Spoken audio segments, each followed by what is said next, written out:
Hello there, guys, and welcome back to my channel for yet another Chelsea preview live stream, as we have a lot to discuss once again, because Mr. Christian Pulisic is never ever fit. Will he ever be fit again? No one bloody knows. But for the first time in what feels like months, and it kind of is nearly months, we actually got a little bit of information because thankfully Matt Law, appreciate that, actually asked a useful question, as the only journalist of today, obviously.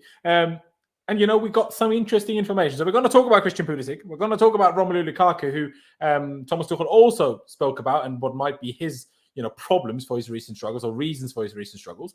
But, of course, we will talk about Chelsea against Malmo in the Champions League in the third round of the group stages.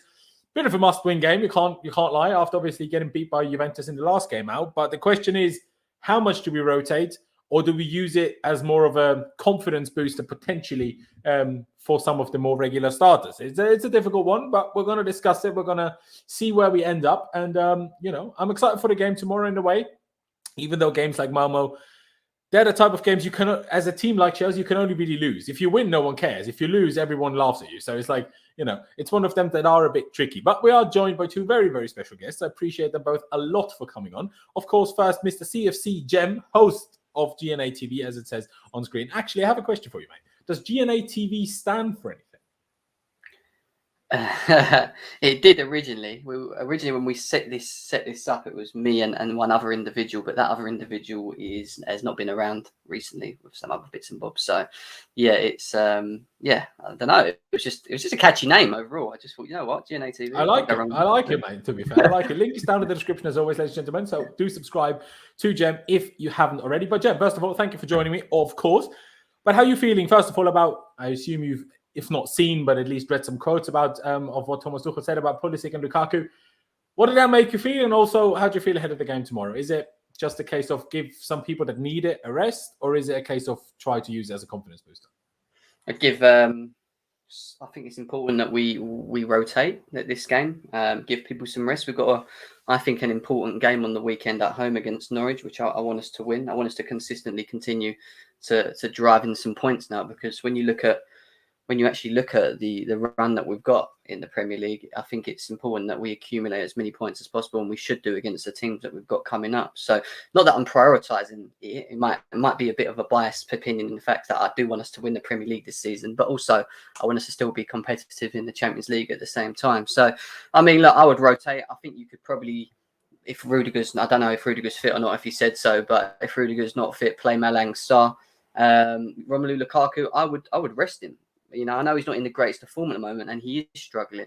He has been struggling in games, whether it's fatigue, whether it was with what we spoke about before, with the muscle fatigue catching up on him and stuff like that. Maybe we could get away with this game playing like a false nine Havertz, so maybe play Timo Werner and Mason Mount, or whoever you want to play. Hakim Ziyech, who hasn't even featured if he's available as well to play. So, with the Christian Pulisic thing, you know my sort of thoughts on it. I just find it a bit jarring in many ways with him, because he's just never available.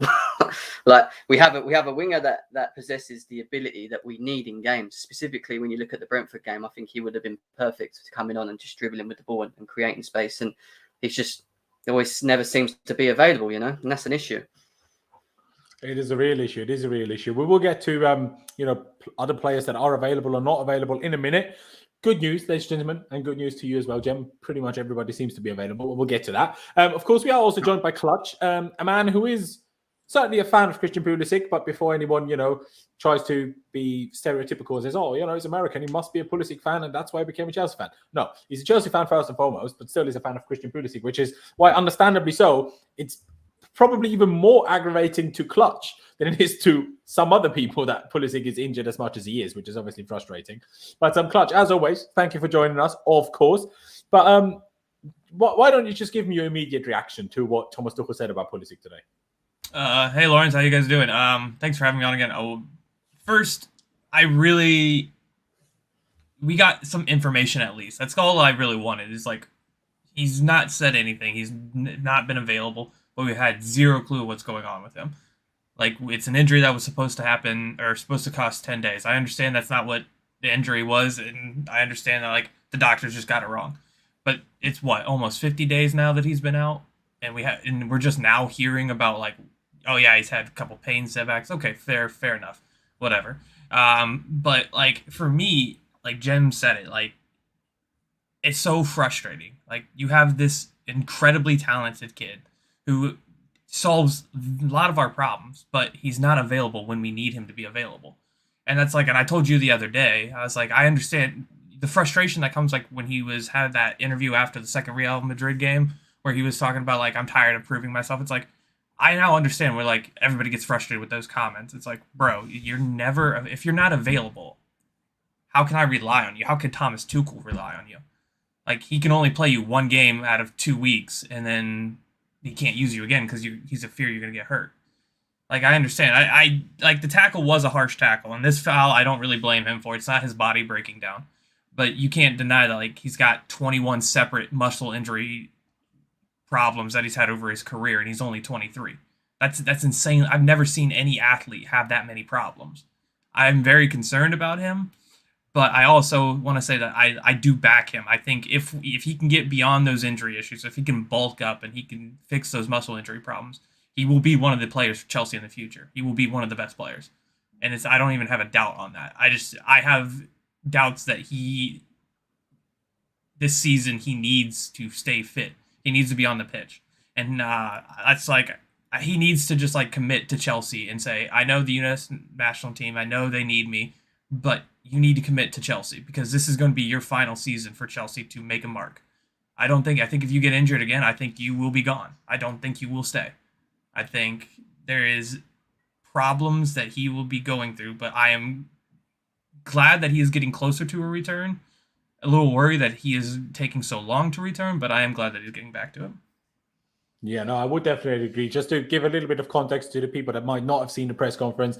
So basically, Thomas Tuchel explained just the situation, obviously, if people don't know, the way he got injured was playing for the USA in not this past international break, and the international break before that. Against who was it, Clutch? Remind me? Who was the opponent? Honduras.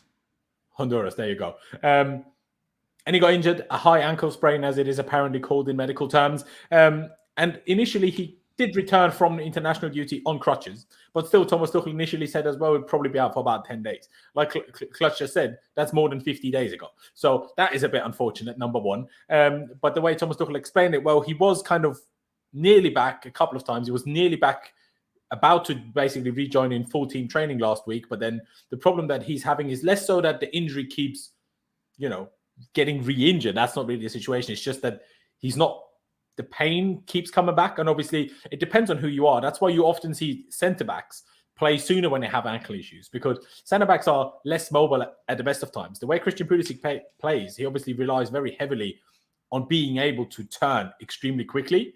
And therefore obviously needs his ankles to be, let's say, in a better shape than maybe a centre-back does, or even a better shape than maybe Reece James does, who has already come back from a very similar injury. Maybe because of that, it's a bit easier to pay through a pain threshold, just because you're not forcing the pain as much, just because you're doing less extreme turns on the ankle. So that is obviously the unfortunate and the annoying part, because, I do want to quickly get something up on screen, something that Nizar Kinsella tweeted earlier, because they're damning stats. Let me just get them up here. According to Transfermarkt, which is obviously not the be-all and end-all of sources, and we had a discussion the other day, myself, Clutch, with Jester, about, is it 11 injuries like it says here, or is it a case of, it's 2 or 3 injuries that have kind of accumulated because we never, let him fully recover? You can have that debate whether you want or not, but at the end of the day, other than the Chelsea medical staff and maybe the USA medical staff, no one actually knows the answer to this. So that's complete speculation. But what's fact is that he's missed 38 games. That's obviously not all in the Premier League, but if it was all Premier League games, that's a full season miss. And he's only been here for 2 and a bit seasons. And that's mental. He played 79 matches and missed 38. That's almost as bad as Hazard for Real Madrid, you know what I mean? And he's been out for 335 days. That's 11 months of a year missed through injury. That's stupid. And I don't even want to sit here and, be super aggressive against Pulisic. I'm not even trying to sit here and blame him for everything. It's just frustrating. And it's like Clutch said, if he doesn't stay fit at some point, there's a good chance Chelsea just decide, well, that's pointless because we have this player who we pay reasonable amounts of money to. And also he takes a squad spot up that we could, fill with a player that actually can play all the time or most of the time, which is obviously the frustrating bit. The question, and I saw someone in the chat say it, but would anyone want to sign Pulisic? Say he's injured going into next season's summer break. Would anyone even sign him? Especially if he's injured at the time. Sure, if he's fit at the time, the likelihood obviously goes up. But if he's not, then, if he's not fit at the time, then could we even sell him? Or are we then in a situation like it is a little bit with Kepa? But Jem, when you read these stats there, what does that make you think about it? It's appalling. I'm sorry. This is, and I keep saying it, this is a major issue. This is a real major issue for us because we've signed him. I wouldn't say Hazard left us and we were out looking for a player that had similarities to Hazard. I wouldn't say of the level of Hazard because I don't think anyone can do that because Hazard was just one of a kind on his day. But we brought in a dribbler. We brought in a player who I thought was the right player in many ways in terms of the way he plays the game, the dribbling, the ability to be able to drag players and open spaces. And he's just... This injury crisis is abysmal. It's shocking. How much did we buy him for? I can't even remember. Was it 40, 50 million? I'm pretty sure. 65. We spent 65 million on a player that we're not even getting a quarter of a season. Who's missed the season, like a full season. It's scary and it's a big worry because it doesn't seem like it's like every time he picks up an injury, it's like the medical team and himself probably know what the injury is. It's like they just can't do nothing about it. And it's not a fact of we rush him back and he plays because he goes missing for ages. He has enough time to recover from these injuries. He just continuously keeps picking up serious injuries and the injuries that are wiping him out. And it's an issue because if he continues being injured, again, this season's looking like it could potentially be a waste. He comes back and he's fit for a month and he's injured again. We have to start looking. I'm sorry, it gets to summer. We have to start looking. I wouldn't even think about trying to even push him on because, like you said, who's going to sign a player that's consistently always injured? It's not going to happen. So I think we're going to have to, in many ways, cut our losses and look to just bring someone in and hopefully eventually he'll, play some form and get a little bit fit so that we can actually sell him on a bit later on. And it's a shame because I don't want to sell him. I know I said that, but I don't actually want him to leave our club. I actually think he's a very good player. And we see it in Lampard's first season, especially at the latter end, how important he become along with Giroud in that time. And sure. I don't know. I think it's more of a frustration with him and it's annoyance in many ways. And I don't know, because you can see that the talent's there, Laurenz. You know what I mean? It's there. He's got it, but you don't get enough of it to see it.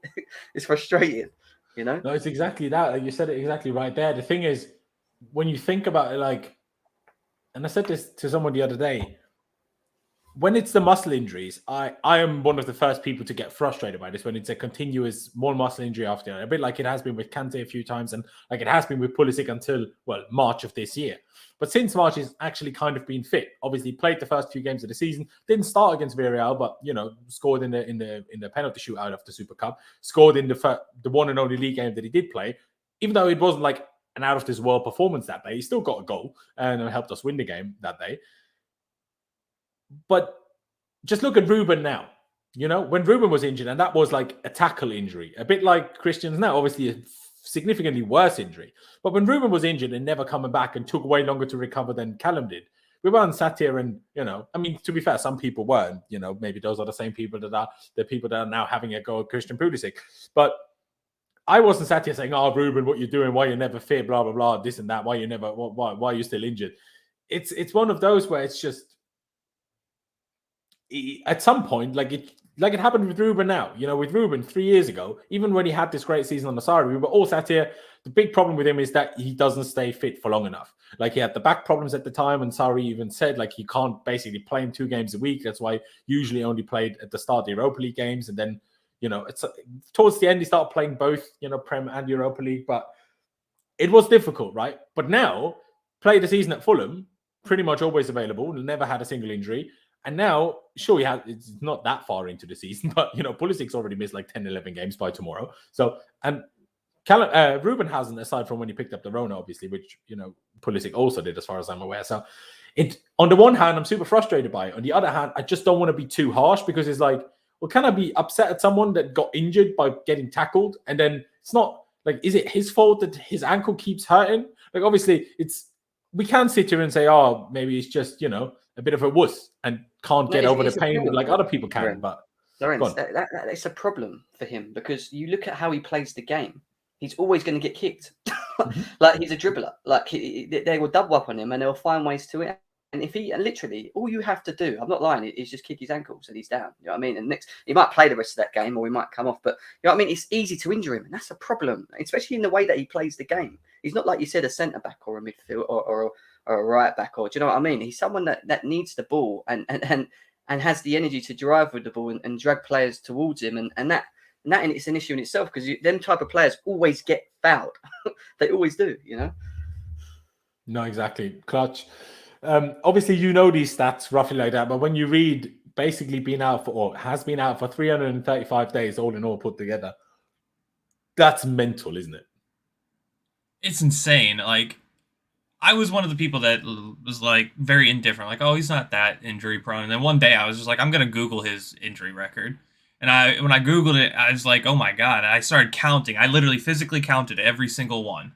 And 22, including his current injuries, how many separate injuries he's had in his career. And it's just like, I understand like him not playing as much as he does.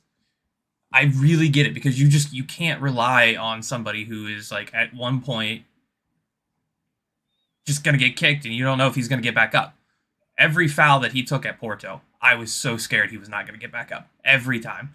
And I was like, every time he got hit, I'm like, okay, this is not going to be the one he's going to get back up from. He's going to miss 5 more games. But like to say, like, I don't even remember what he missed in March. Last injury record that they have on here was him in November. How many days? I'm pretty sure he was injured at the start of Tuchel's reign. I think he picked up a small injury just before Lampard got sacked, a couple of weeks before that, and then that injury carried over into Tuchel's reign. But since then, he hasn't had a new injury until obviously this recent one. And I do see what you mean by that, T-Spot. But the difference in that is Lampard played Pulisic for the most part when he was fit. Tuchel often didn't even play him when he was fit. Obviously, if you don't play, you're less likely to get injured. So I'm not saying it isn't a positive that he didn't get injured for 6 months at least, or 7 months, however long it was in the end. I'm not saying that's not a positive. Well, it's not even that. It's like 4 or 5 months. But it is still, you have to still include it a little bit into your thinking that, well, obviously if you play less, you're going to be less likely to get injured. I'm not quite sure if I 100% agree with what Jem said. You kick his ankle and he's injured. Like, isn't that his first real ankle injury? I'm not 100% sure about that one. Usually it was always, the hamstring and the groin, this and that. It was never, maybe I'm wrong though, but it was never really, these spots. Where's he getting his injuries though? That's my thing. He is injury prone. Now that's for sure. Where is he getting injuries though? This is my issue. Is it if it's not on the pitch, what's he doing then? Is it training? Like, what? How does someone that gets so many injuries not get injured on the pitch? Like, it must. Even if it's what I'm saying is, even if it's not at the time, it's him going off and assessing it and then realizing, oh God, you know what? I'm out. Do you know what I mean? Yeah, it's a tough one. I mean, Chester said it. Yeah, big up Chester, obviously, as always. And big up Laurenz and the panel. He's not easy to injure. Look at the Porto game and any CONCACAF, which is apparently called, game played.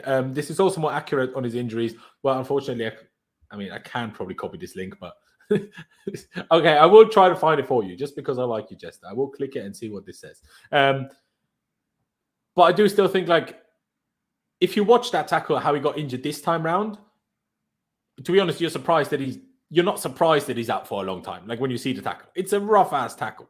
But when you see Reece having a similar injury and being back like in less than 2 weeks, and then Pulisic still out after 50 days, it's just annoying, isn't it? Like there's nothing really you can say about that. I'm just clicking that. The thing is, like, especially that tackle, like he didn't need to go where he went. He sometimes makes reckless decisions, like just to try to dribble through 4 people. Like that is another criticism I have of him.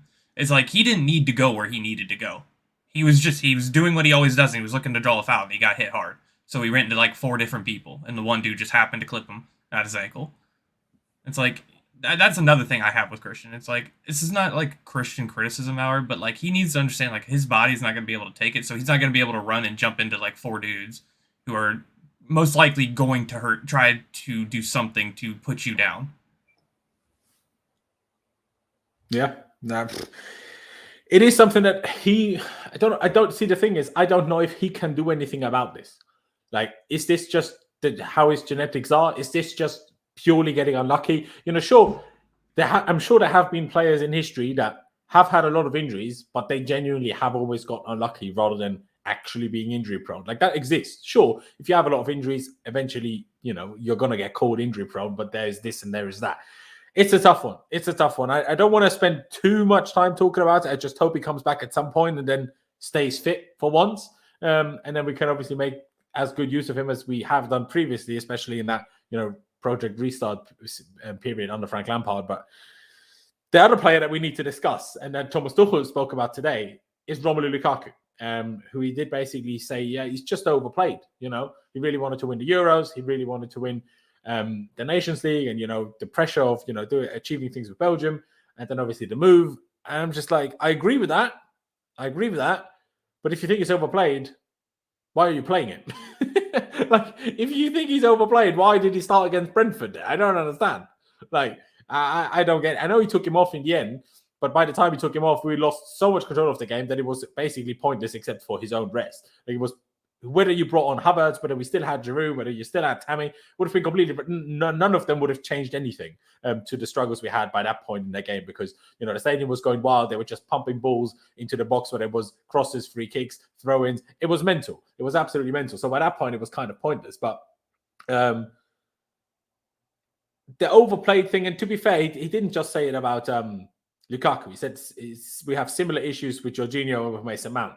And if you think, like, obviously Lukaku being the biggest in size, playing more will affect his body more than the others, just because, more weight, more muscle to carry around will have more, effects on like your joints and your this and your that than if you're as small physically as Jorginho is, right? I mean, Thomas Müller once made this joke, well, I can never have muscle injuries, don't have any muscle to injure. So do you know what I mean? Like that's a bit like what Jorginho is like. He doesn't have any muscles to injure. How could he tear a hamstring? But he has one.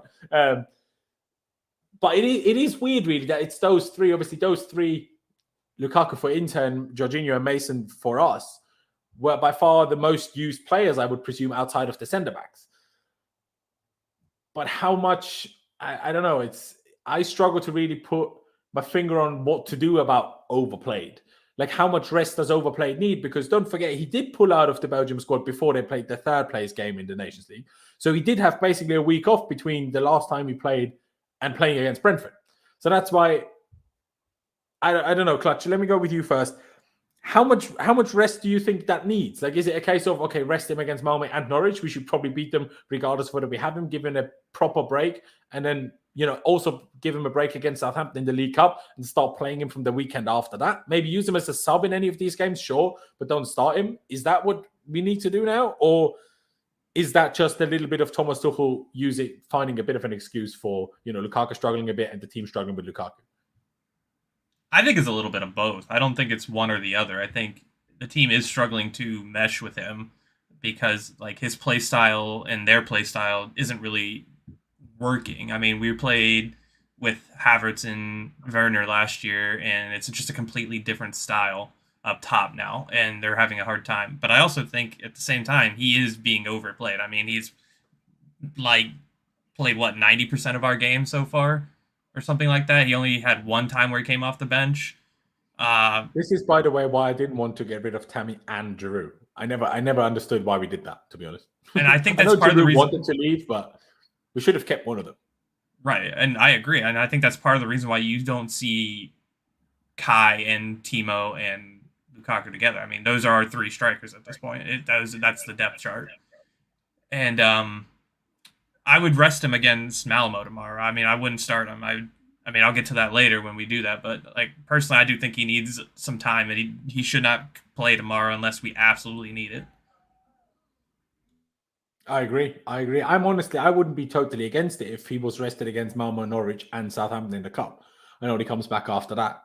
I think, realistically, Southampton in the Cup depends on how strong of a team they go with, I suppose. But in general, we should win all of these three games, whether we have him or not. Give Havertz a run up, maybe it allows him to find some form in his slightly better position, in my opinion, than that out wide number 10 that we kind of force him to play for the most part, which in my opinion is not his best position by any means. But is that what you do, Jem? Just give him a proper rest for 3 games? Or is it more a case of just push him through it? He will find form and then no one will think about this anymore in a couple of weeks' time. I don't really get what the confusion is with Romelu Lukaku. When we bought him, we kind of knew that he was going to be overplayed, right? We got rid of Tammy. We got rid of Giroud. What were we going to do? He was going to play. Yeah, I do. 80%. Like I said, just quickly to almost fill in about what you just said with what Tuchel said. He made it about the national team, and I'm like, he didn't play that many games for the national team. Like, first of all, Belgium went out in the quarterfinals, so that's 2 games less than, for example, Mount and Jorginho.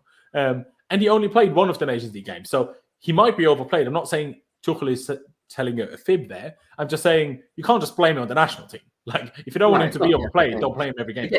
You can forget the national team because, in theory, we're going to be playing every 3 days soon, and it's tough. When we get to the end of November and going into December, the games we already have.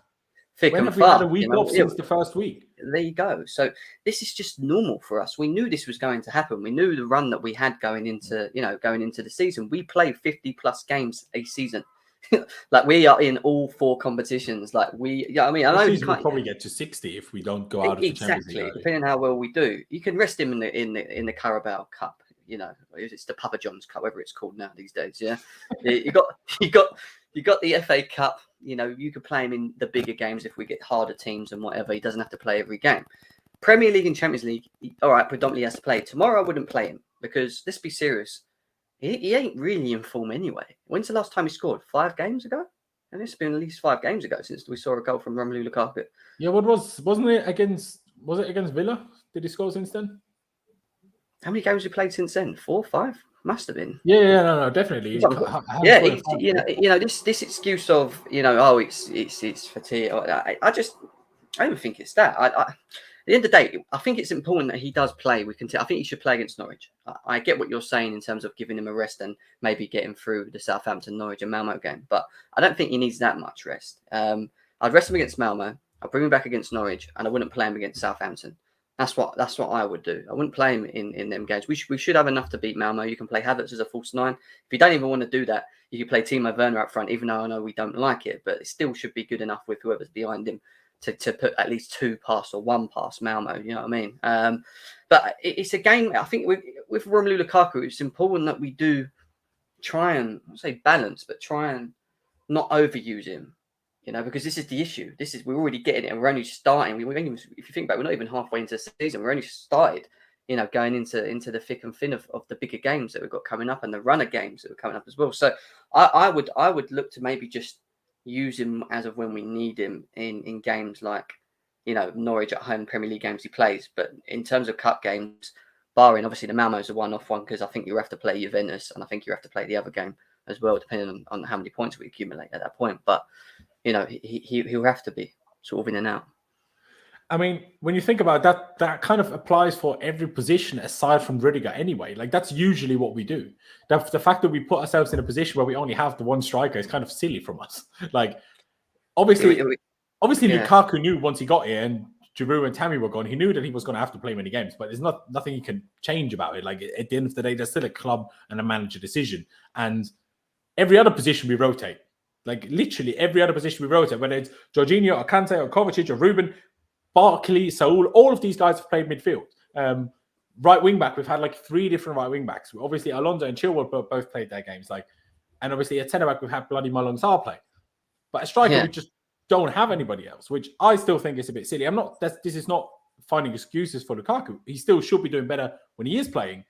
But that's the problem when the one striker you have isn't in the best of form or the team isn't fixing. You don't have a different solution to it then, because you only have you can revert back to last season. You can revert back to last season and have the false 9 Havertz, Werner, and Mount, and have the alternation maybe, because we did play well. We did play well last season. I know we didn't score as many goals and we were struggling towards the very end for sure. But to the very end, it's an option. That's what I'm saying. So if we have to revert to that because we haven't got any other option, once Lukaku's off, we haven't got the other strikers. Use that. It worked last season. To some extent, obviously, the Havertz is in equally as bad form. Or worse form, let's say. Even. Well, people were saying that's because he's not a false 9. I don't agree with it, but if that's the case, play him as a false 9. Like, do you know what I mean?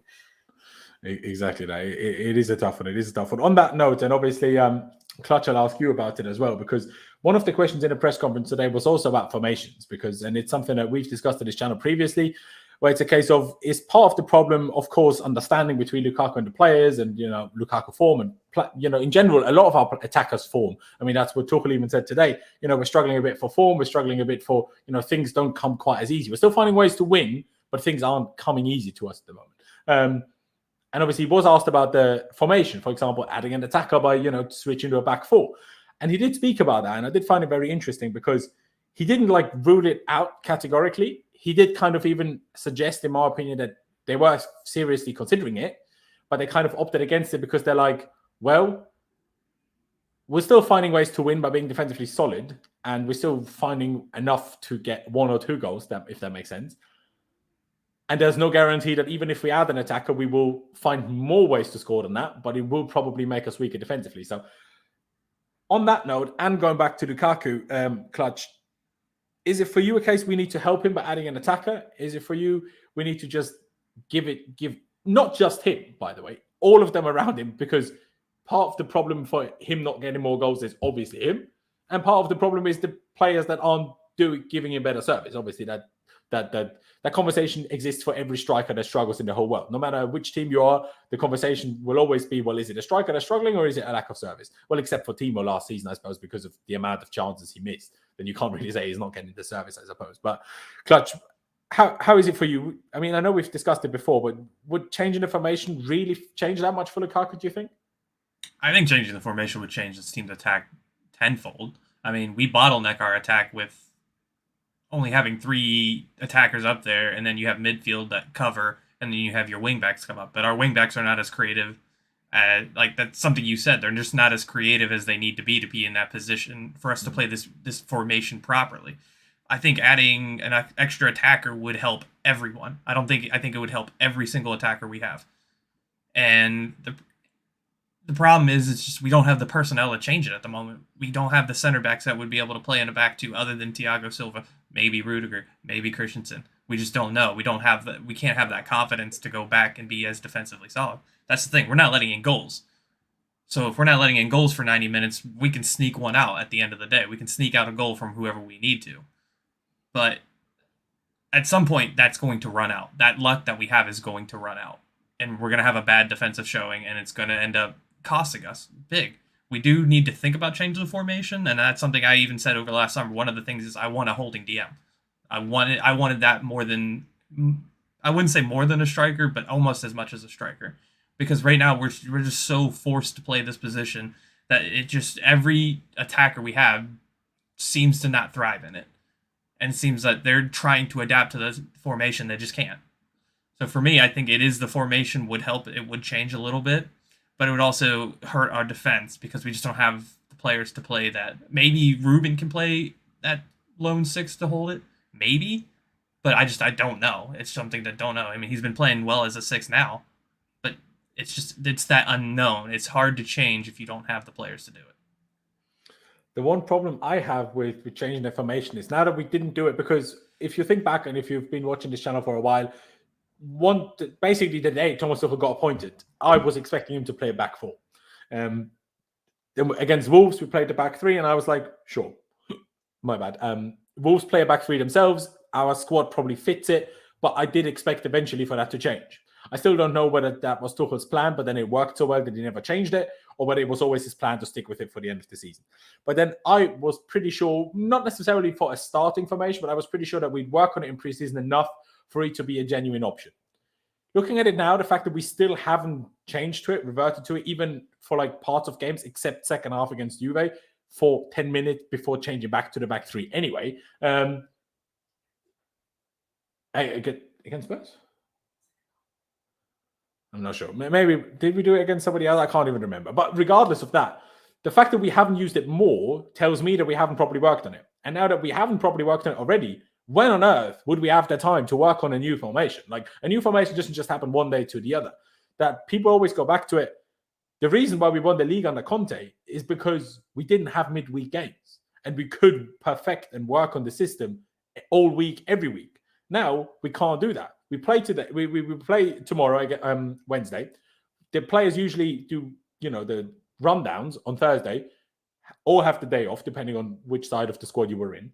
On Friday, you come back in, and Saturday, early kickoff, 12:30, we play against Norwich. Like, when on earth would we in that time period have worked on a new formation? Like, it's quite physically impossible. And then the next game is, I don't know whether we play Tuesday or Wednesday next week, but regardless, they have a day off, and then they're playing again. Like, I think now after the summer I would have wished for it, but now that we're into like late October by now, now to talk about change the formation tomorrow basically. I'm like, well, but when would we have worked on this? So I'm honestly at a point where I don't really know the solution to the problem, and I mean that's probably a reason why I'm not paid millions, unlike Thomas Tuchel. But I just don't have I just don't think it's any solution is this and works. Just to said it here, the formation might play a part to a little bit. Obviously, Lukaku did play pretty much this formation we're playing right now for Inter. But name all of the creative players that we have. Who is a real creative? I mean, Justice will agree. I think the only real creator we have is Mason Mount. Maybe Christian Pulisic, but even whether you count him or not, he's injured anyway. So that's pointless. It should be Hakim Ziyech. That's what we Ziyech is a weird player for me. It depends on what you define as creative, because Ziyech is not like Fabregas. Ziyech is just whips ball after ball after ball. It's not creative to me. He was the top assister in the Dutch league in two seasons in a row. You know what I mean? The guy knows how to create for people. Like, what I'm getting at is, it doesn't matter in how he creates. He creates. Do you know what I mean? And his stats show that he's done that in the Dutch league for a number of seasons. So I expected that from him when he came to Chelsea. What else did we buy him for? What else is he? I didn't expect him to come for a load. Instead, he had a headache and missed the game last game. Yeah, give him a paracetamol. Do you know what I mean? Yeah. It's quite an easy fix to me. That. I'm obviously taking the piece. I don't know the ins and outs of what exactly his problem was. Sometimes if you have a migraine, something, there's nothing you can do about it. Hey, and there's no point playing. Trust me, I suffer from it. Trust me, there's no point playing if you suffer from a bad migraine, don't they?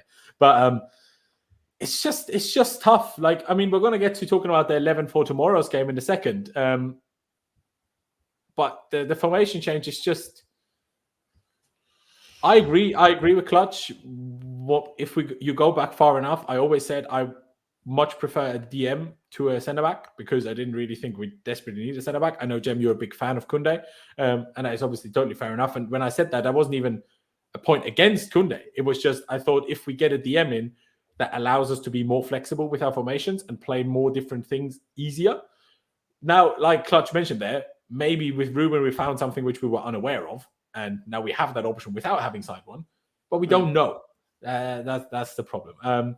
Just quickly before we get into the lineups now, Antonio Rudiger is back from injury. He was back in training and he is available, as is Hakim Ziyech.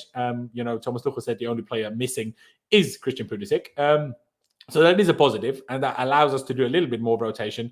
I presume, I hope that the likes of Ziyech are at least fit to start that in the end.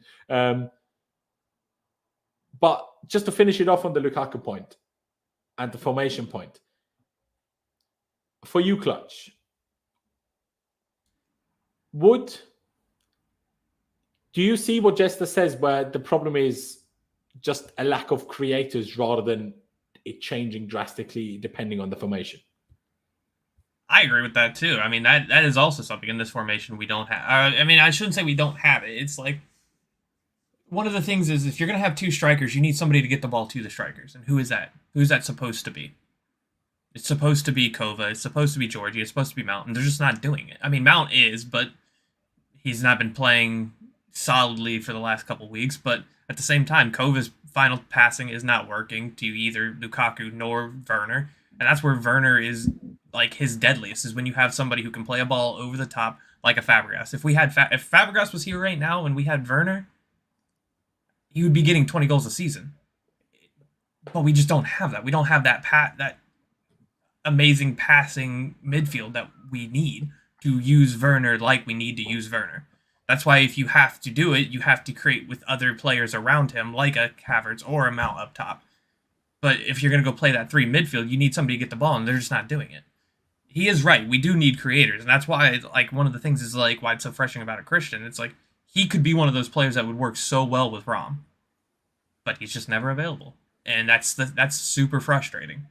I think there's different types of creating. We have to bear that in mind as well. Like the Cesc Fabregas thing for me is is the easiest one because of how well we done it at Chelsea. But how many and how obvious it is to see as well for him. Yeah, but not that long ball accurate to Diego Costa, bang goal, wins your game. So I get that, and not just that, he used to do some really nice through balls and whatever, and he was just really good at what he done. But there ain't many Cesc Fabregases out there, No, Fabregas, people don't. Fabregas is probably in the top 5 best passers of all time. That doesn't just come about every day. Yeah, exactly. And this is what I'm saying to you. There's different elements of being able to create for your team. But you can only, if your system doesn't allow you to do that, i.e. get the best out of that individual in how they create, then there's no point of it happening. And what I'm saying is that I think this system limits us from creating to a degree because there's too many defenders on the pitch. And when you look at what we've got up front in Havertz, Werner, Lukaku, Kovacic, Kovacic and Jorginho, we need to accept are not really creators. They can do it a little bit, but they're just not. They're not it. I get that they're not it. No. But then, especially for me, well, it's true for both, but it's not really Jorginho's role, but it is Kova's role. But Kova isn't doing it. Well, he was at times, but then he kind of lost that magic pass again for the last few games. I just think maybe if you had one of them, or even a Ruben, like we said as a DM, and you had maybe another attacker, maybe we just threw a Ziyech on there with Werner, Lukaku, and Mount. Let's say maybe then you might see some sort of creative productivity from them. I just think it's very hard when your wing backs are very defensive; they're not there to create, and you lose an extra man that could potentially be playing higher up the pitch, or not as high up the pitch, but then creating a bit deeper, like Ziyech likes doing. Because let's be serious, he doesn't like running behind. He likes coming deep, picking the ball, turning around, and wants people to run. But if you've got two or three people, but the only times he's been super effective for us, aside from those 3 games after his initial injury, has been when he scored on the counter against City, against Atletico, against City again.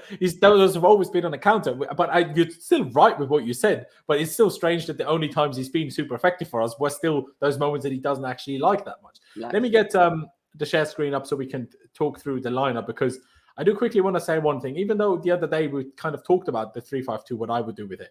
My problem with the 3-5-2, especially if it's 2-8-1-6 rather than 2-6-1-10, our wingbacks, your wingbacks need to basically not be fullbacks. Your wingbacks need to basically be wingers. I know people don't like Hudson-Odoi at right wingback, but in a 3-5-2, you need that. That's why, I know we played in the 3-5-2, but Moses was not a right back.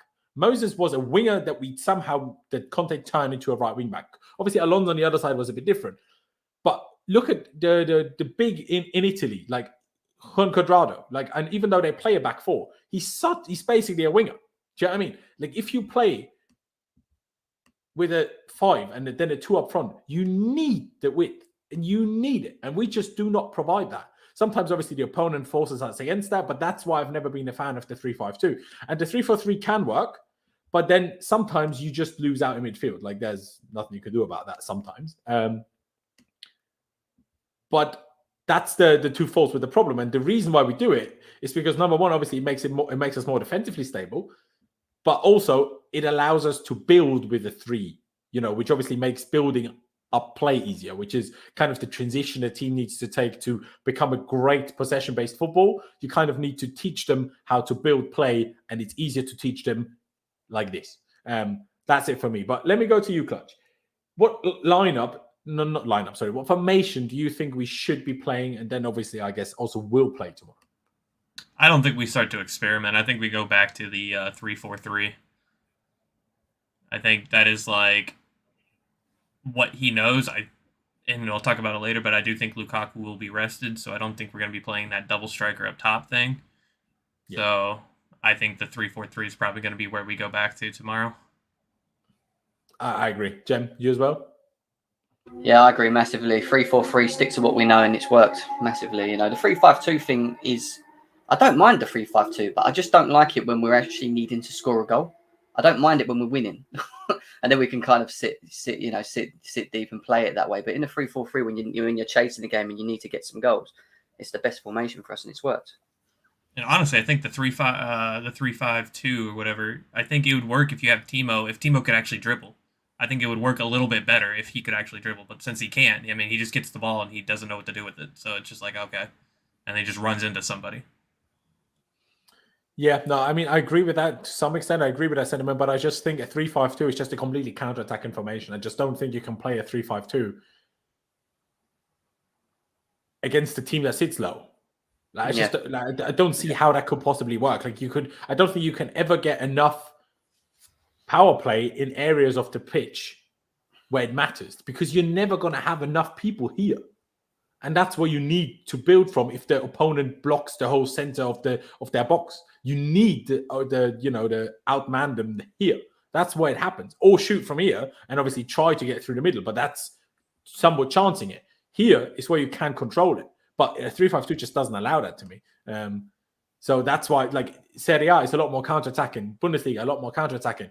That's why Werner in the front two with Paulsen did well there. But we can't do that. Like, people always say that's why he works so well in the front two with Lukaku. And I'm not even saying he doesn't. But I'm saying that's just because he did at Leipzig, it's a different league of football. You can't just say it worked there, so it works here. That's not how football works. Like, if it was that simple, there would never be a flop transfer. That wouldn't exist. So, it's a little bit more complex than that. But let's start with the back. Let's start at the back, I suppose.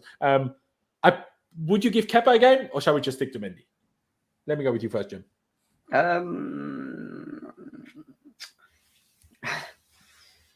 I actually think we could play Kepa because I don't really think they're going to hurt us. That's touch wood.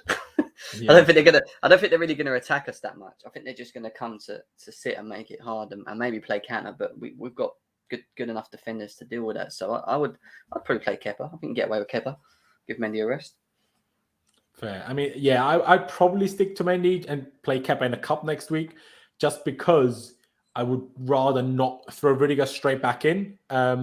Just because he's fit now, I'm like, well, leave him for Norwich then and go from there rather than chucking him back in to start again tomorrow. And, if you change the biggest mainstay centre-back and you change the goalkeeper, even against the slightly lesser side, I feel like that's just asking for problems. That's my view why I'd probably stick with Mendy. But, I don't think Kepa playing will be the be-all and end-all of why we win or lose, if that makes sense. But, Clutch, what about you? Would you go with Kepa or Mendy? I would go with Mendy. Just keep his run of form, keep him going. But I could also see if you wanted to give Kepa a game before next week, so that way it doesn't go into Southampton cold. Yeah, it's a tough one because I think it's sometimes easy for us. You look at someone like Malmö, and obviously they haven't started particularly well. They got beat by Zenit, they got battered by Juve. But is Malmö's best side so much worse than when Southampton will probably play a second string team against us? Like, are they going to be worse than them? I don't think they'll play a second string team. That's why I would play Kepa in this game. I think Southampton will come at us and play their game and give us problems. Like they made it very hard when we played them in the league. I know we played very well, don't get me wrong, but I still think that they can give us problems. So I don't know. I just think you play Mendy. I don't know. I'm not saying it would happen, but he gets injured, on the back of playing a couple of days ago, and then you've lost him. Do you know what I mean? And then we're relying on Kepa. I think we need to be careful with him as well because he has had a little injury here and there, isn't he, as well?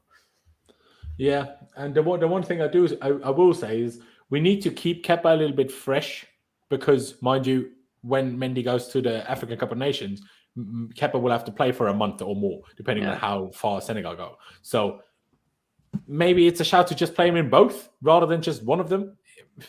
I don't know. Let me see what the chat is saying. Chat, do you reckon Kepa or Mendy? I see Lance said Mendy, Jester said Kepa.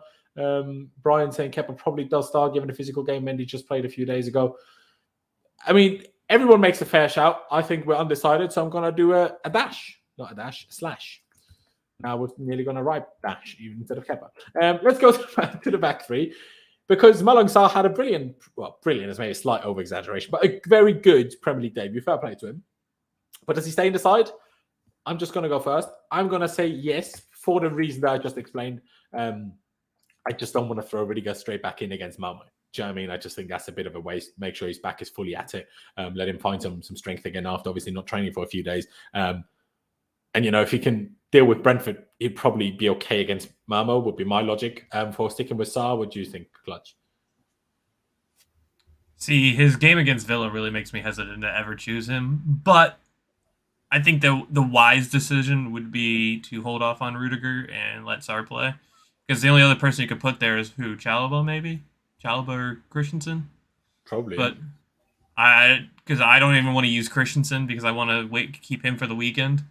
I want him to rest. So yeah, that's obviously the question. Does Christensen play on the weekend? Because obviously Thiago is back as well now from his quarantine and not being fit enough because he only arrived the day before we play Brentford. So does Thiago play tomorrow? Does Thiago play Saturday? Does Thiago play both? Who knows? But I know we've seen it a couple of times, but on average, especially against teams like Malmo and Norwich, probably less likely to play both. So it's probably going to be one of the two. And then you have to decide which one does Thiago play, which one does Christensen play, I suppose. Yeah, I'd go Sarr and Thiago Silva. That'd be my two. Thiago tomorrow, not against Norwich? No, yeah, I think you can play him in both. You probably can, yeah. Yeah, I think you could probably do that, and you could maybe, play him in both. Play Christensen as a right centre back against Norwich, maybe, but we'll come to that another time. Basically, that is going to be an interesting one. You said would you have gone with Christensen in the middle then, Clutch? Because I know you said who else could play on the left side, but who would play in the middle for you? I have Thiago Silva. I have him starting tomorrow in the middle. Fair dues. But what do we do about the right centre-back position? And shall we just stick with Chalobah? I'd probably stick with Chalobah. I would probably put Aspie back there. Against Malmö? I feel like give poor Aspie a rest. Well, that's why I think he would get a rest against Norwich. That way you would play Thiago Silva and Christensen. I don't really want to see Aspie in that right wing-back position again. So as much as I can not putting it, as much as I can fair him not going there and like having bad juju if I say he's going to play over there. Like, I'm not going to do that. Yeah. I mean, like I said, for me, it would be Chalobah here tomorrow, Reece James here. Yeah. And then Reece stays there for Norwich. And then here against Norwich, it's just Aspie instead. Yeah. Well, okay. I can agree to that. That's what I do. Because I first of all, I think we desperately need Aspie at right centre back to have good attacking build up. I know Chalobah does it well, to be fair, but Chalobah does it better than Christensen, in my opinion. I think Christensen harms us in opening play in this position, not because he's bad, but because he's not used to doing it. Which is why I'd prefer to go with different. But although I wouldn't mind if we just stick with Christensen here. And played Thiago against Norwich. I don't know. Thiago is a tough one for me. And the man's 37, but he, hasn't been injured so far this season and, plays a lot of games. So I don't know. Can he play both? Can he not? I don't know. Yeah, but I'd say this is the type of game you could probably get away with anyway. Well, no, I was just saying, I think this is the type of game that you could get away with him playing anyway, Thiago Silva, because you wouldn't expect him to have to do too much going the other way, That's why I'm thinking, and he hasn't played on the weekend, and I'm thinking get him ready for Norwich, give him a little run up, and then if you want to switch him around Christensen in the second half, do that. I'm saying, I don't know. Yeah, no, that is fair. That is fair. Obviously, I think we all agree on Reece James being a right wing back, don't we? Yep. Could play Callum Hudson-Odoi. You never know. If we play a 3-5-2, I'd back it, but not in the 3-4-3 if we do go with that. On the left, I don't care about rotation. Play Chilwell. No, I'm saying Alonso. Yeah, for me, Alonso plays Southampton, but Alonso played 10 games in a row before Chile came back. So why is Chile only meant to play 2 in a row? That makes no sense. If Chile hasn't played for 3 months, he's fit. He's fine.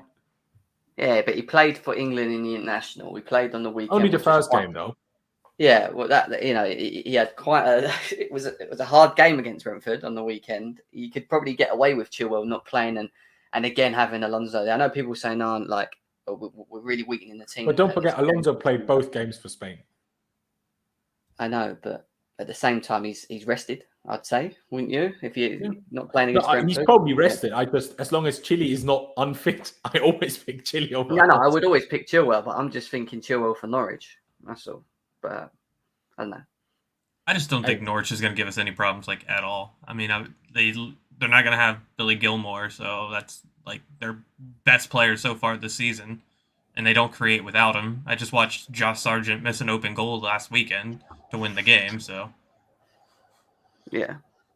I haven't seen the miss. Was the miss as bad as it was made out? He was at the top of the box. He kicked it, but he kicked it so soft that somebody 30 yards was able to run up and kick it out before he got to the line. You'd think the Americans would at least know from like trying to hit a field goal how to do that, but apparently not. Nope. We move. Would it for you, Clutch? Just on that note, would you go with Chile or would you go with Alonso?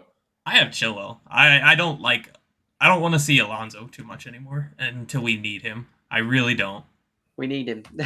We do need him because we need rotation, but I do think overall Chilwell is the better player. He is, but in this type of game, it's Malmo. I just think this is the game. I don't like seeing Alonso on the pitch. I'm one of the people that hate seeing him on the pitch when he's playing. But I just think you can get away with it in this game. I think you can get away with it on either game, that. to be fair. I think for the next 3 games, we can get away with putting Alonso out there. We should be fine. Yeah, true. Yeah, that is probably... For me, it's just give Chilwell as much game time as he can handle without like being too tired, and I think he'd still be fine now. Hey, if you want to play Alonso tomorrow and then stick with Chilwell for the Southampton game, fair enough. But I do want to make more sure that we win in the Champions League than I do in the Carabao Cup. Do you know what I mean? Yeah. Especially after, like, had we beaten Juve, I'd probably go with you, Jem, and say, yeah, just play Alonso. Who cares? But because we lost to Juve, as much as we should be comfortably beating Malmo, I'm not trying to take any chances. I can't lie. I want to be stacking points at this point. And also go for a bit of goal difference. I know Alonso's not going to exactly stop us from scoring goals, but hey, Chile scored in the last 3 games, not Alonso. So, You're going with your strongest win backs. For me, this is our strongest win backs right there. Yeah, and I think we should, because I think what we'll get to, but whoever plays up front, I think we need a bit of a confidence booster. And the only way our attacking works in any way is if we have good wing backs. Then Lukaku should play then, right? If we play because he's apparently overplayed according to Tuchel, so who knows? I see what you're saying. Like, I'm not saying you're wrong with Alonso. I just slightly prefer Chilwell because I'm like, I'd rather not take the chance against Malmo. So we're going to, just because Clutch and I would go Chilwell, we're going to write Chilwell down. But people haven't noted, Jem would have gone for Alonso. Let's go for the midfield too, because that's a difficult one. Because Ruben is kind of the player you'd expect to play against Malmo, but Ruben played the last 2 games. So probably Ruben is the guy that needs a rest now. So probably Jorginho comes in, you'd expect, but maybe Jorginho is held off until Norwich. I don't know. I'm honestly unsure, Clutch. So I'll just ask you, who would be your midfield too then? I would have Jorginho and Ruben. That's what I want to see. I'm a fan of that. Off we go. I would have Jorginho and Kante. Kante? But Kante against Malmo, isn't that even... I don't understand why you not play Chile, but Kante is fine. Well, no, because you've got Chile on the pitch. I'd go with Kante. You've got Chile and James on the pitch. The reason I think Ruben's very good, and he's playing very well in the position that he's playing. However, don't want to overplay him. I actually prefer to see him play against Norwich than I would against Malmo. But to be honest, in Ruben's case, I wouldn't even be against him not playing this game just because, again, the guy has a history of being very injury prone. I forgot about Soundiguez as well. You got Soundiguez. What about Soundiguez? Maybe, you know what? I will pick Soul. Jorginho and Sal. I'll go for Soul. He's probably going to bottle it again in the Prem, isn't he? So probably play him in the Champions League, which he's used to. Yeah, all right, Sal. I'll go with Sal as well. Why not? The poor guy needs a game as well. But yeah, obviously, Kante played the last game. Just a quick question, Jim. What did you think of Kante against Brentford? I thought he was not Kante, the Kante that we know. I thought he had an average game, if I'm my honest opinion. I think he was still important to how we play. Don't get me wrong. I still would like to see Kante on the pitch, and they're not on the pitch. But in that game, he was average. There's not much more to say other than he was average. Quite literally. And I don't understand. Like, I love Tuchel as a guy. I think he's an absolute genius in terms of football. But I don't understand why Kante is by far our most attacking midfielder. I just don't understand how that happens. I don't get it. Honestly, it confuses me every time we do it. And so many times this has happened under Tuchel, it baffles me every time. I say I'll switch him with Ruben and put him as the deeper player. That too, but then the thing is, Ruben's way better at doing what Ruben did at DM than Kante. That's the problem. It's a tough one. But I think Saul Jorginho is not a bad combination. What do you make of that? Clutch, do you see the logic in maybe not overdoing it for Ruben? Yeah, I do. Saul does worry me because he has not played in like a month or two. So At some that point, he would be does, scary. though. I do think Jorginho is definitely going to get time tomorrow, but I do think Yeah, Koval will rest. But agree. who else do you play? Because you're not going to. I don't think you should play Conte either. I think Conte is at that same risk where if you overplay him, you can get him injured for a month, and I don't want that. So I can see the logic in Saul. Yeah, we spoke about that for Lukaku earlier. I genuinely wouldn't play Kante in any of the next 3 games because I just don't think these are not the types of opponents where Kante is an advantage over other players, in my opinion. I just feel like with Kante, if he gets injured, we're kind of covered in that position. So like, I agree with that. think I agree with that. I just don't think he's the best player against any of the next 3 opponents. It's not that. I think against Norwich, you could see the Jorginho, Kovacic, and Ruben, and that would work. I think potentially. But you'd have to play. If he ever does it, because so far he's only really used Ruben instead of Jorginho rather than with exactly. But I would like to see him a bit more further forward. I liked him playing deep. Don't get me wrong, but I'd like to see him be able to pick the ball up a bit further forward. I'd like to have 2 Rubens. Play one deep, one further forward. Yeah. People would say that. People would say that. Who would have thought 2 months ago? We sat here, we wish we had 2 Rubens. Who would have thought that? Who would have thought that? But let's get to the front 3. I think because of what we spoke about earlier with Lukaku, I think we can all agree that he is going to be Havertz or should be Havertz or we want to see Havertz, whatever you want to call that. We're all in agreement on that, right? Yeah. That's what I have, yep. Yeah. Fair. Now, the question is, how far do you go in terms of rotation now? And how much do you try to let players maybe use an opponent like Malmö to hopefully find a bit of confidence? I would like to see Mason start. I think Mason has had this rest now. Also, by the way, only played the second game for England, so I'm not sure how he's overplayed either, in all honesty, but fair enough. And I think, just ease him in, take him off after an hour, and then from there on, he can start every game again. That would be my logic. Would you agree, Jem? Yeah, I would have Havertz and Mount and Ziyech. That's what I'd have.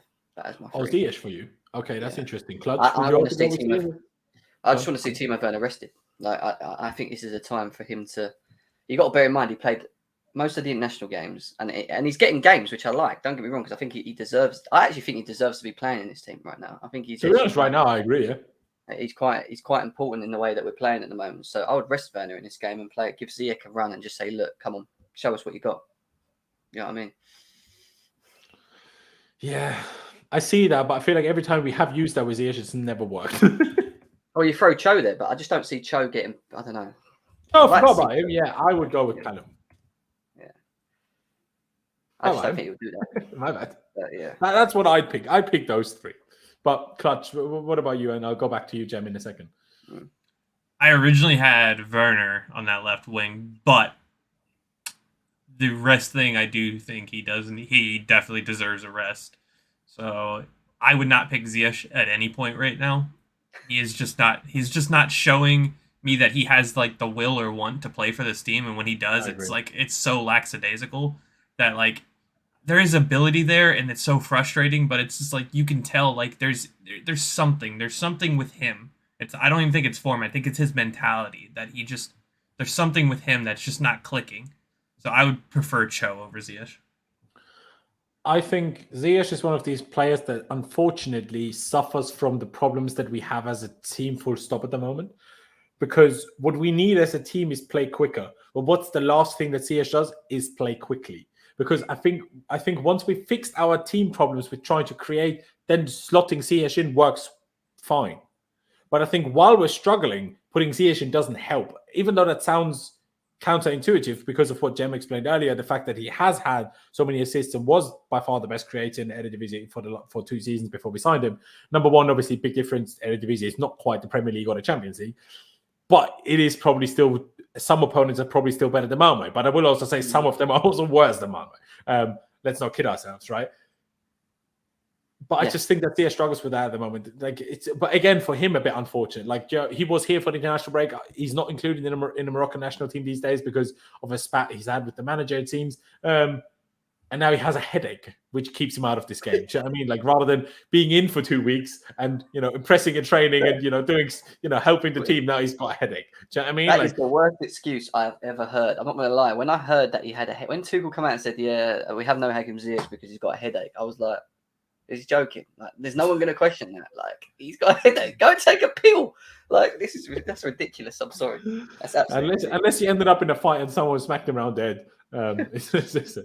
I mean, hey, the last time we played Cho there, Cho wasn't amazing, but Cho was good. And I mean, yeah, to be honest, whether it's Callum Hudson-Odoi or Werner, I don't really mind. Let Tuchel decide whether Werner needs a rest or not. If Tuchel thinks he doesn't, then play him. If he thinks he does, go with Hudson-Odoi. That's how I pick it in that situation. The Dortmund fans in Amsterdam right now are crazy. Oh, I can imagine. Are you in Amsterdam, Emmet? Are you from Amsterdam?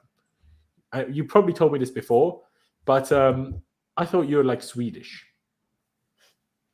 But your surname is also Middleton, which could just be English. So who knows? I'm pretty sure you told me this before, and I do apologize that I can't remember. I am very sorry. But Champions League tonight should be fun. But anything else either of you boys want to add to this team? Or add to what we've discussed about the lineup so far? I think this is like the closest that we've gotten to that Palace last year when we had Pulisic, Havertz, and Mount in that front three. And it looked like all of our offensive problems were gone because all three of them were clicking. So I could see this being a really good formation or a good team to throw out there. I agree. Yeah, I agree. I think I'd like to actually see Cho Mount and Havertz. I think that could actually work, and obviously we can see Havertz have more of a free row up front as a false nine again, which he done a number of times last season, and he needs to play himself back into form, right? Because at the moment he's not in any form. We need to get the Havertz back that we want, because I know. Like, when Ziyech is out of form, I just get it and I accept it. But when Havertz is out of form, I sit there and I'm like, nah, he's better than this. Because you just see it. You can see it. Do you know what I mean? It's like, I'm not having this. Yeah, I hear that completely. I do just quickly want to say one thing. And people know I'm not the biggest Callum Hudson-Odoi fan like some other people are. But I will say, while Pulisic is out, just these types of games, Malmö and Southampton next week, just give them to Callum on the wing and see if that talent that we know he has explodes at some point. Because once it does, we can actually use it to fix some of the attacking problems that we have right now. Because the problem when we don't have Pulisic is that we don't have anyone that can actually dribble. I mean, Mount can, but not in that way. Havertz just chooses not to. So the only people that we have on the pitch to dribble in when we play in the formation like we had against Brentford are Ruben and Kovacic. And the one's at 6 and the other one's at 8 that doesn't know how to score a goal. So it's like, well, maybe we just, these types of games for me, use them for Callum. He's not going to be the reason why we lose. So might as well use them and see if at some point he explodes. And, if he doesn't, hey, he doesn't. And if he doesn't, then we just use the other guys until Pulisic's fit. But we need to just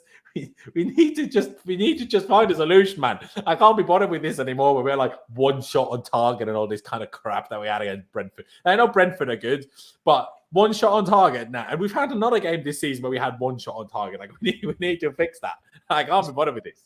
Especially when we're dominating games like we did in the first half against Brentford. I was sitting there thinking to myself, what's the hype about Brentford? Like, what are they? Who are they? Like, nothing. And all of a sudden, it came out of nowhere. And I was like, oh, all right, this is Brentford. Like, you know what I mean? You know how happy Brentford were to probably have a 0-0 at halftime? That was probably the best result they could have thought of. They would have been like, yeah, we got dominated like that, and then we came out with 0-0, and we have a chance to take the second half. They would be absolutely over the moon. Partly, though, why that first half we didn't create that much was the formation. I'm telling you now. If we would have, I was screaming. I was saying if we had another attacker, or if we'd have just done a 3-4-3 and had another attacker on the pitch, I guarantee we would have scored in that. How are you gonna create more if Kante is basically your number 10? There you go. How's that gonna happen? But I will, because you said that. Just last question, because I'm gonna round it out. I was absolutely baffled when Thomas Tuchel came out after the Brentford game and said we were really good for 70 minutes. I'm like, did we watch a different game?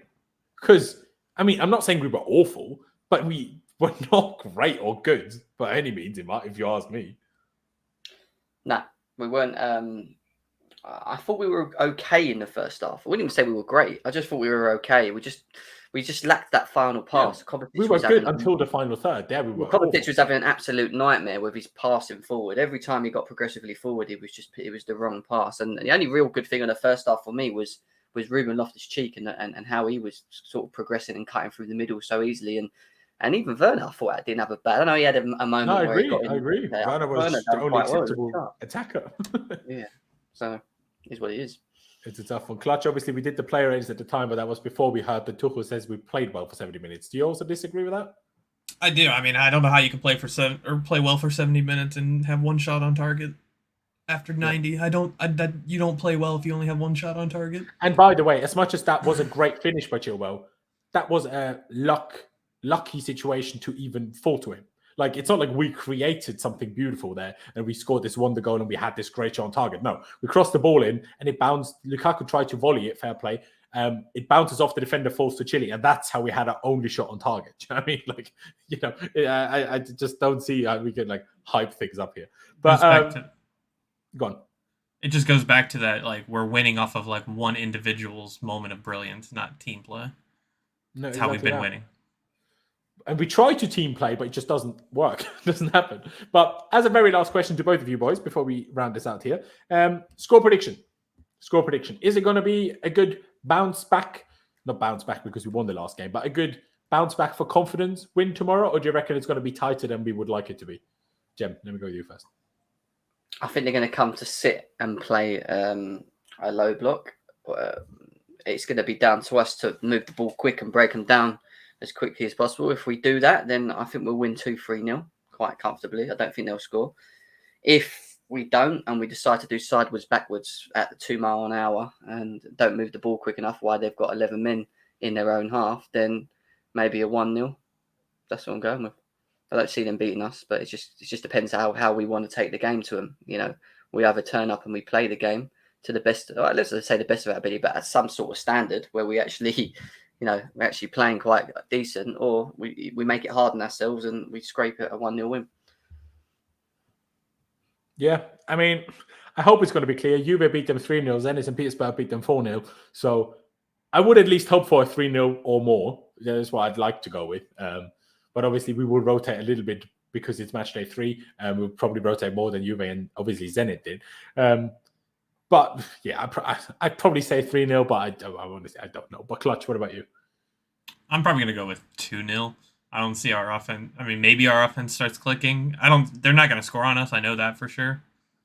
But I don't see our offense going explosive to get enough 3 goals.